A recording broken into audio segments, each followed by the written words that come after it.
سالار، مکہ کے لشکر نے خانہ کعبہ کو اپنی ڈھال بنا لیا ہے، مکے سے نکلنا نہیں چاہتے۔ مجھے بھی ایسا ہی لگتا تھا۔ مختار جیسے سیاست دان کے ہوتے ہوئے مشکل تھا کہ یہ لوگ مکہ سے باہر نکل کر ہم سے جنگ کریں،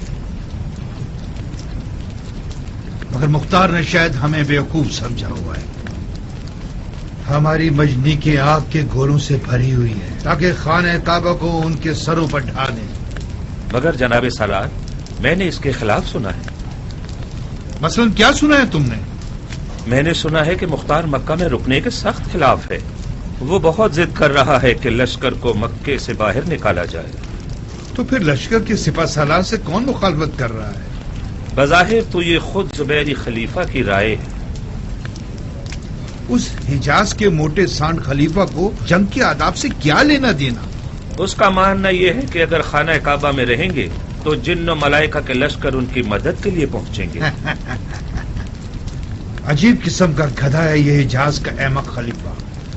محمد جو کہ رسول خدا تھے اور ان پر وہی نازل ہوتی تھی، وہ بھی جنگی معاملات میں اپنے لشکر کے سرداروں کی رائے سنتے تھے۔ یہ آدمی تو خود کو ان سے بھی آگے سمجھتا ہے۔ اگر یوں ہی چلتا رہا تو ایک دن علم غیب اور نزول وحی کا دعویٰ بھی کر لے گا۔ اس کا مطلب ہے ہمیں جن و ملائکہ کے نہ دکھنے والے لشکر سے مقابلہ کرنا ہوگا۔ مجھے ایسی جنگ کا تجربہ کرنا برا نہیں لگے گا۔ مکہ کے ان سفیانی قریشوں سے کہو کہ شامیوں کی آگ کے گولے دوست اور دشمن میں فرق نہیں رکھتے۔ جب مجنی کی آگ برساتی ہیں تو وہ ہر خشک اور تر کو ایک ساتھ جلا دیتی، تو پھر بہتر ہے کہ مکہ سے نکلا۔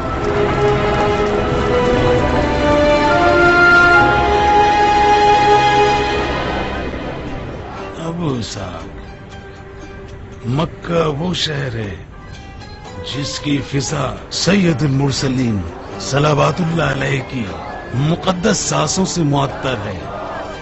خانہ کعبہ پر پروردگار عالم کی خاص لطف و عنایت ہے، شامیوں کو یہی خوفناک ہے۔ خانہ کعبہ اور مکہ بقول خود آپ کے نہ تو یزید شاہ کے لیے مقدس ہے اور نہ اس کے جرار لشکر والوں کے لیے۔ مجھے بھی پہلے یہی گمان تھا کہ شامیوں کو کم از کم خانہ کعبہ پر حملہ کرنے کی جرت نہیں ہوگی، مگر جب یہ سنا کہ ان لوگوں نے مدینہ النبی کے ساتھ کیا سلوک کیا تو مجھے یقین ہو گیا کہ یہ شیاطین کے لشکر والے خانہ کعبہ کے بے حرمتی کی بھی کوئی پرواہ نہیں کریں گے۔ ہمارا خانہ کعبہ میں رکنا یعنی ہمارے لشکر کی قربانی کر دینا۔ مختار، ہم ان لوگوں کے سامنے تقریباً 10 پر 1 ہیں۔ ہم بیابان میں ان کے مقابلے پر نہیں جا سکتے۔ ہماری آج کی مثال بالکل جنگ عذاب کی سی ہے۔ جب سید المرسلین نے دیکھا کہ وہ کفار کے 12,000 افراد کے لشکر کا مقابلہ نہیں کر سکتے تو انہوں نے بھی جنگ میں مدینے اور خندق کا سہارا لیا تھا۔ مدینہ النبی کی زمین میں پانی ہے اور وہ زمین خاک کی ہے۔ جب ہی مسلمانوں نے دشمنوں کے لیے خندق کھودی کیونکہ کھود سکتے تھے۔ ہم مکے میں خاک کہاں سے لائیں جبکہ نہ اس کی زمین میں نمی ہے اور نہ ہی کلہڑی اس کی پتھریلی زمین پر اثر انداز ہو سکتی ہے۔ کعبہ ہے ہمارے پاس، کیا معجزہ کعبہ یہ خندق کی طاقت سے کم ہے؟ کیا غلطیاں کر رہے ہو شیخ؟ شیخ نہیں، تم ہماری بیعت میں ہو ابو صاحب، ہم تمہارے خلیفہ ہیں۔ خلیفہ کچے اور غیر سنجیدہ افکار سے بری ہوتا ہے۔ خلیفہ بہت کم غلطی سرزد کرتا ہے۔ خلیفہ عاقلانہ فکر رکھتا ہے اور اپنے ہوش و حواس کی بنیاد پر میدان میں اترتا ہے، صرف غیب کے بھروسے پر نہیں۔ ہم مکے میں رہ کر گھٹ جائیں گے، راستے بند ہو جائیں گے۔ معافی چاہتا ہوں، اس سوچ پر چلے تو میں استعفیٰ دینے پر مجبور ہو جاؤں گا۔ میں کسی ہارنے والے لشکر کا سپہ سالار نہیں ہونا چاہتا۔ تم حد سے زیادہ تعصب دکھا رہے ہو مختار۔ مجھے تم پر یقین نہ ہوتا تو تمہیں سپہ سالار نہیں بناتا۔ کیا فائدہ ایسے سپہ سالار کا جس کا کوئی اختیار نہیں ہے؟ آپ مصعب کی بات سنتے ہیں تو بہتر یہ رہے گا کہ اسی کو سپہ سالار بنا دیں۔ تمہیں مصعب ناپسند ہے کیا؟ کیسی باتیں کر رہے ہیں آپ؟ مجھے مصعب سے کیا مسئلہ درپیش ہو سکتا ہے جب میں اسے ملا ہی نہیں؟ میرا کہنا یہ ہے کہ اگر آپ کو مصعب کی درائیت اور سمجھداری پر یقین ہے تو بہت خوب، پھر اسے لشکر کا سپہ سالار کیوں نہیں بنا دیتے آپ؟ وعدہ کرتا ہوں کہ میں ایک اطاعت گزار اور فدائی سپاہی کی طرح اس کی رکاب میں شمشیر زنی کروں گا۔ یہ کیوں سمجھتے ہو کہ میں مصعب کے کہنے پر مکے سے نکلنے کا مخالف ہوں؟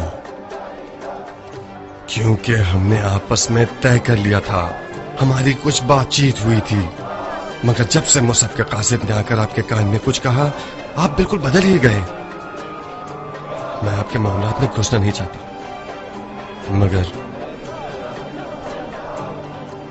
مگر مجھے لگتا ہے کہ مصعب نے شام کے لشکر کی تعداد اور اسلحہ دیکھ لیا اور ڈر گیا ہے، اسی لیے وہ آپ سے چاہتا ہے کہ مکے سے نہ نکلے۔ اللہ اکبر، کیسے تیز کار ہے تمہارے ابو صاحب۔ اگر اپنے منہ میاں مٹھو کے محاورے کا خوف نہ ہوتا تو کب کا بتا دیتا کہ یہ بال دھوپ میں سفید نہیں ہوئے ہیں۔ میں نے 13 سال کی عمر میں جنگ کی اور اب اس عمر میں غلطی کا امکان نہیں رہ جاتا۔ اگر اس دفعہ بھی میدان سے ہار کر ہی لوٹنا ہے تو اس عمر کا کیا فائدہ؟ مطلب ہمارے لشکر کی قلت کے باوجود اور دشمن کے لشکر کی زیادتی کو دیکھتے ہوئے کیا اب بھی تم اپنے لشکر کو شہر سے باہر لے جانا چاہتے ہو مختار؟ جی ہاں،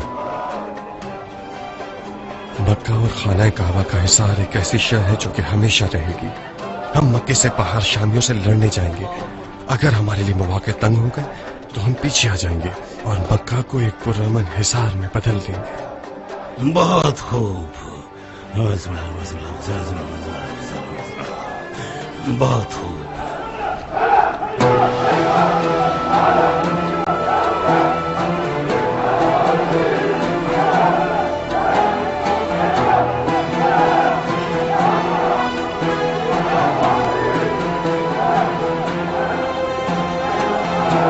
خوارج کے بارے میں تمہاری کیا رائے ابو صاحب؟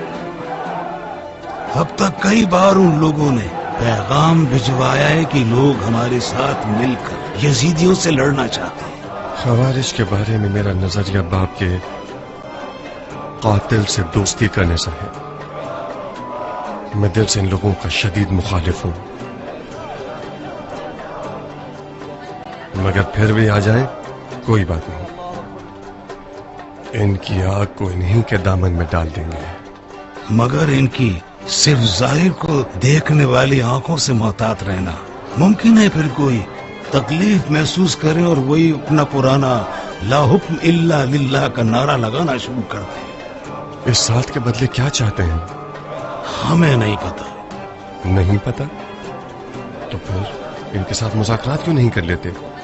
نہیں ابو صاحب، میں اس گروہ کی زبان نہیں سمجھتا۔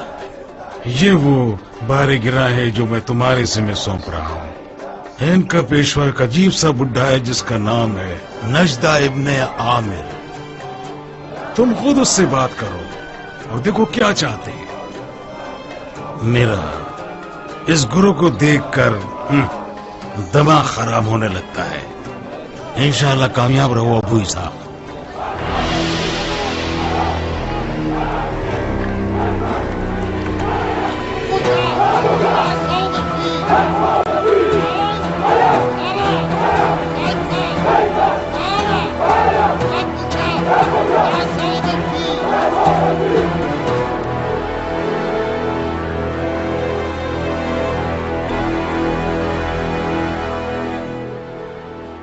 مصعب، تم جتنے دور ہوگے مختار اتنا ہی نزدیک آتا چلا جائے گا۔ اتنے عرصے تک مت آنا کہ بالآخر مختار ہمارے بھائی کی کرسی اور لباس سے خلافت چھین کر اس کی مسند پر بیٹھ جائے۔ مصعب، مختار نے بھائی پر جادو کر دیا ہے، وہ مختار کی اجازت کے بغیر کچھ نہیں کرتے۔ سب کو سمجھ آ گیا ہے کہ خلیفہ نے مختار کی رائے کو مصعب کی رائے پر ترجیح دی ہے۔ مختار لشکر کو باہر نکالنا چاہتا ہے، وہ مکہ کو ترک کرنے پر راضی ہو گئے ہیں۔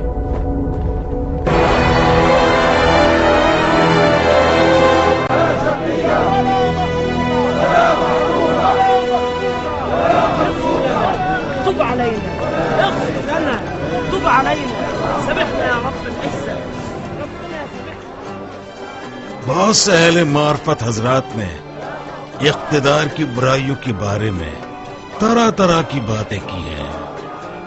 مثال کے طور پر قدرت شقی بنا دیتی ہے، قدرت شر کا بیج بوتی ہے، قدرت انسان کو تکبر اور خود خواہی سکھا دیتی ہے، اور اس پر بہت سے دلائل بھی موجود ہیں.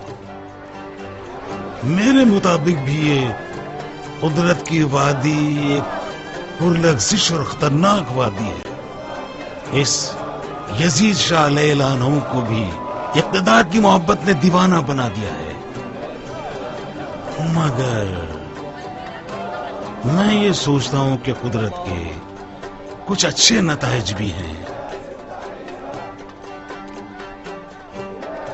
اس کی خوبیوں میں سے ایک بچپن کے خواب کا پورا ہونا ہے. جب میں چھوٹا تھا تو خانہ کعبہ کو اتنا چاہتا تھا کہ میں سوچتا تھا کہ اس کو چاروں طرف سے سنہرا کر دوں. خدا کرے مجھے موت نہ آئے یہاں تک کہ میں اپنی بچپن کی خواہشات میں سے ایک پوری کر سکوں. سنہرا خانہ کعبہ نجاشی کی عبادت گاہوں اور ہری مسجد اموی کے مقابلے میں تمہاری کیا رائے ابو اسحاق؟ کیا عرض کروں، سب کا ایک عقیدہ اور سلیقہ ہوتا ہے. میرے لیے یہی سادہ پتھروں والا گھر زیادہ روحانیت والا ہے.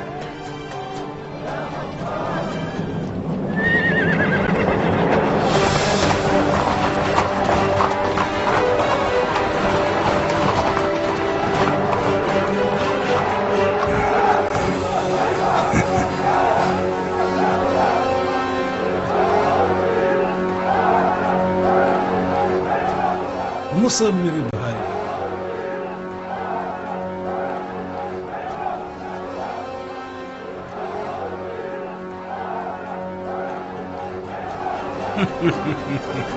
مصعب میرے بھائی،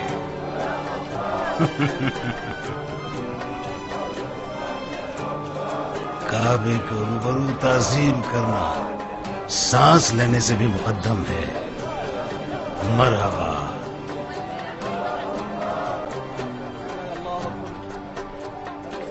مصعب سنا ہے آپ نے؟ یہ ہیں وہ زبیر ابن عوام کے ایک نامی گرامی اور جانباز فرزند الحق میرے والد زبیر کی تلوار اس کی قد و قامت کے ہی لائق ہے. آپ کے دیدار سے خوش ہوا. میں کس دلاور سے ملاقات کا شرف پا رہا ہوں؟ یہ ہمارے سپہ سالار مصعب جناب مختار ابن ابو عبید ثقفی، جن کو میں ید اللہ کا خطاب دیتا ہوں. تو مختار آپ ہیں، ظاہر سعادت.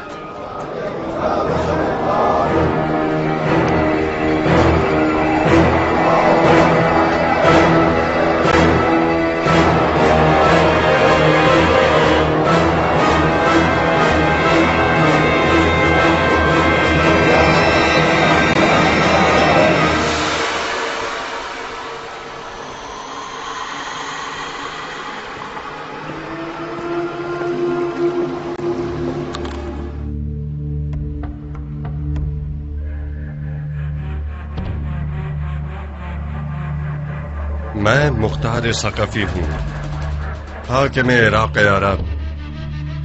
یہ ہے میری امیری کا حکم. یہ حکم آپ کو کس نے دیا؟ آپ کے بھائی خلیفہ نے. جاؤ میری جان، جاؤ کھیتی باڑی کرو اور حکومت کو اس کے اہل کے پاس رہنے دو. جاؤ. ویسے میں کھیتی باڑی میں خوب مہارت رکھتا ہوں. میں کوفے کے دارالعمارہ پر ہل چلانے اور اس کی مٹی میں انجیر اور زیتون کی فصل اگانے آیا.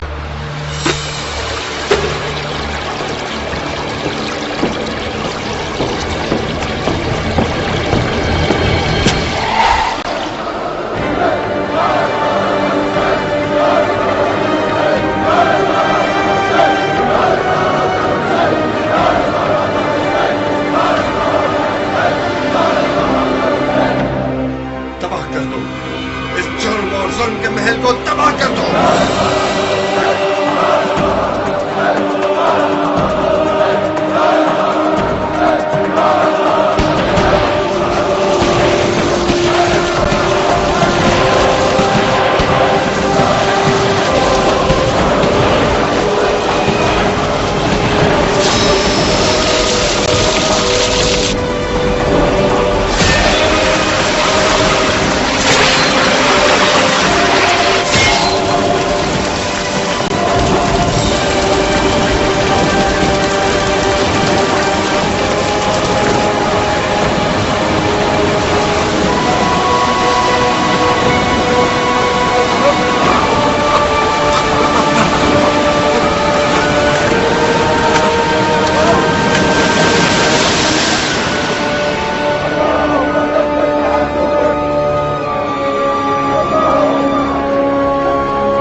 مختار، کس چیز پر غور کر رہے ہو؟ کہاں ہو؟ جو گراں قدر میراث جناب مصعب کی کمر پر بندھی ہوئی ہے، وہ اس امر کا باعث ہوئی کہ میں کچھ دیر کے لیے طی العرض کر کے رسول خدا اور زبیر کے دور میں چلا جاؤں. وہ دن مجھے یاد آ گئے کہ یہ تلوار رسول خدا کے رکاب میں معجزے دکھاتی تھی. رسول خدا اور زبیر کے دور میں چلے گئے تھے یا علی اور زبیر کے دور میں گئے تھے؟ آپ کے بھائی ممانعت نہیں کرتے تو میں جنگ جمل اور علی اور زبیر کے دور میں بھی پہنچ جاتا. کیا تمہیں یقین ہے کہ تم صحیح جگہ پر آئے ہو؟ یہ جگہ سرزمین حجاز ہے اور یہ گھر خانہ کعبہ ہے، اور یہ میرے برادر بزرگوار پہلے زبیری خلیفہ ہیں جن کی بیت میں پورا حجاز ہے. میں صحیح راستے پر چل کر آیا تھا خانہ کعبہ کے طواف کے لیے، مگر شاید حب دنیا میرے دل میں تھی جو خدا نے مجھے اہل دنیا سے ملا دیا. یعنی زبیر کے بیٹے دنیا کے طلبگار ہیں؟ ہم دنیا دار ہیں یا تم جو کہ گرد سفر کے چھٹنے سے پہلے ہی حکومت عراق کا مطالبہ کر بیٹھے؟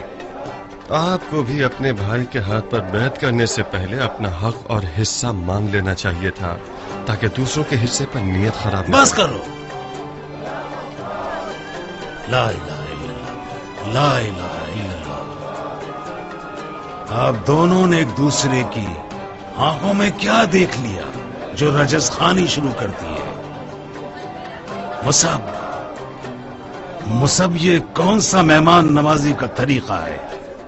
مختار ہماری بیعت میں ہے. معذرت چاہتا ہوں بھائی جان، ابلیس نے کچھ وسوسہ کیا جس کی بنا پر میں نے مختار کو اپنے دشمن کے روپ میں دیکھا. معذرت چاہتا ہوں مختار. اصل میں مجھے جناب مصعب سے کوئی گلہ نہیں ہے.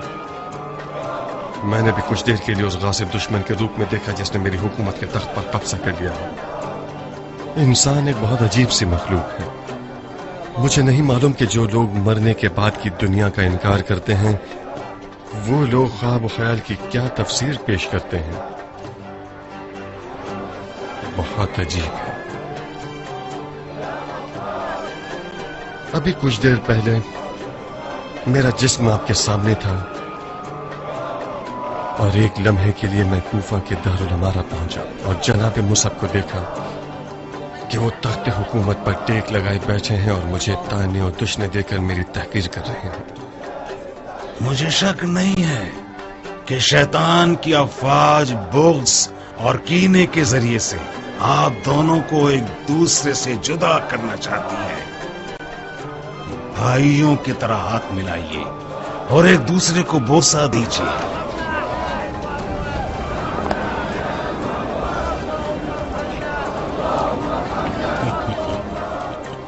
مرحبا مرحبا. شاباش ہو تم دونوں پر.